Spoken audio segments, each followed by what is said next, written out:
So then the last one was just about something that is in something I say in part 3 under the heading of 2 aspects of one fundamental quality. And I say the power of clarity or awareness always involves movement. We have already explored how all experience arises in and is inseparable from a sense of space. As we observed when considering the Ivan principle, all our experience involves movement in that sense of space. There has to be some movement to focus, and that movement just appears out of a sense of space and disappears back into a sense of space. Without that movement there is no experience, and there's no movement at all. We blank out as in unconsciousness or deep sleep, but awareness doesn't cease, it doesn't go anywhere. We do not talk of awareness spontaneously arising out of nothing. It is simply not moving. As soon as it moves, we say it's woken up, implying that it was there all along. So dream is the mind moving in its own sense of space, and waking experience is the mind moving in a shared sense of space.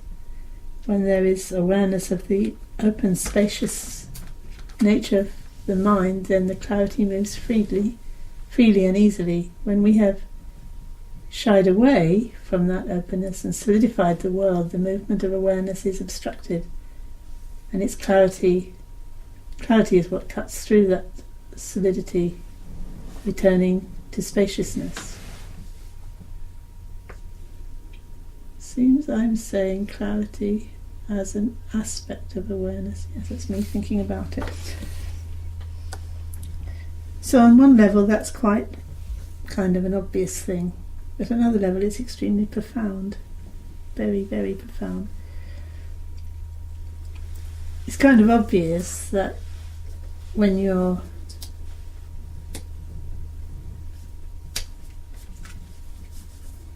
focusing on something, you kind of choose to focus on something.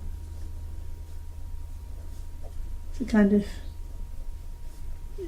a kind of favouring something as opposed to something else.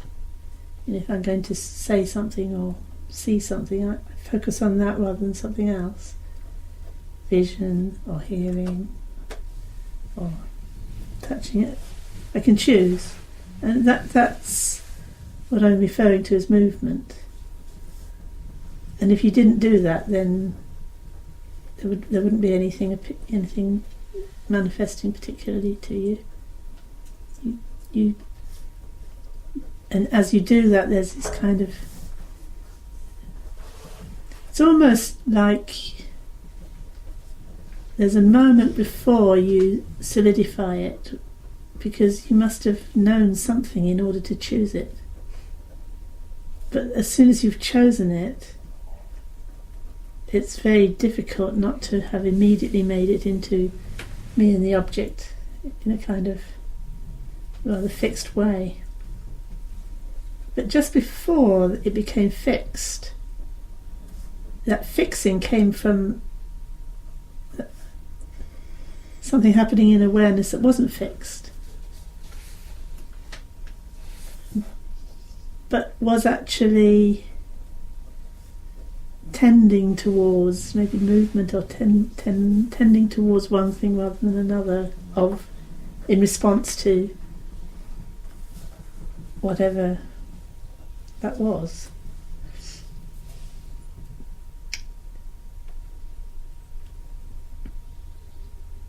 So it's movement in a very subtle sense. The wave in the water is the image that's usually given, although that's not quite subtle enough. It's not something moving. It's not the awareness moving. There's the awareness and it's moved. It's like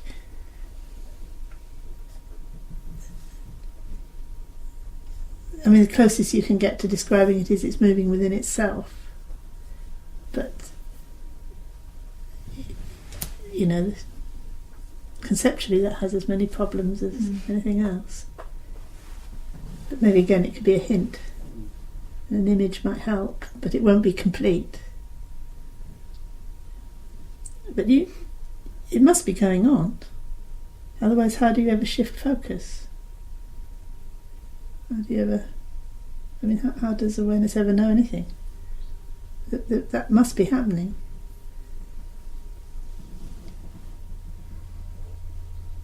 So that's... if there's any manifestation at all, there's this kind of movement is happening. And actually, the more you become aware of it, the more you realise that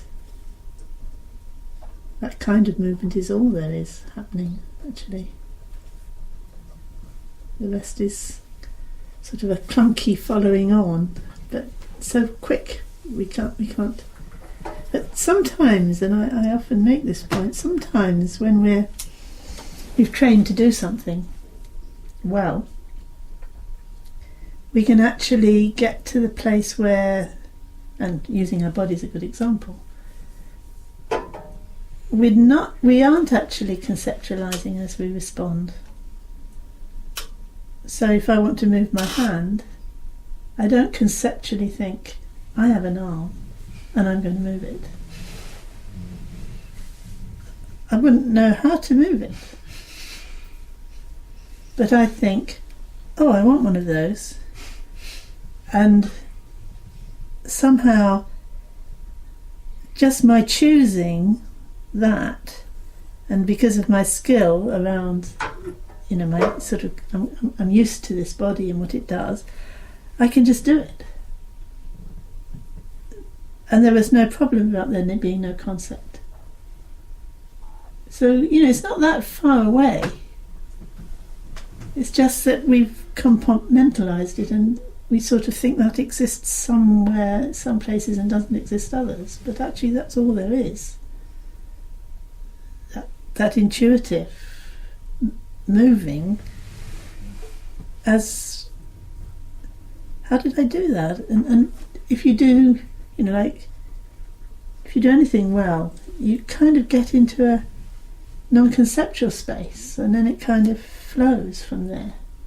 And as soon as you start thinking, oops, you get clumsy. Using our bodies the same. If you think too much about how to move your feet, you fall over.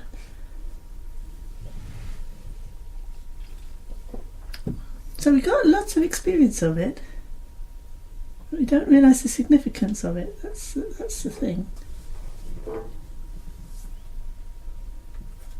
That's why these, body awareness of trying to move the body and at the same time let go of the conceptual framework around the movement. You can actually really get a real sense of that. Or maybe even a sense of how one might move more into that kind of intuitive awareness. And then, even more importantly, recognise that there's a path to awakening through that.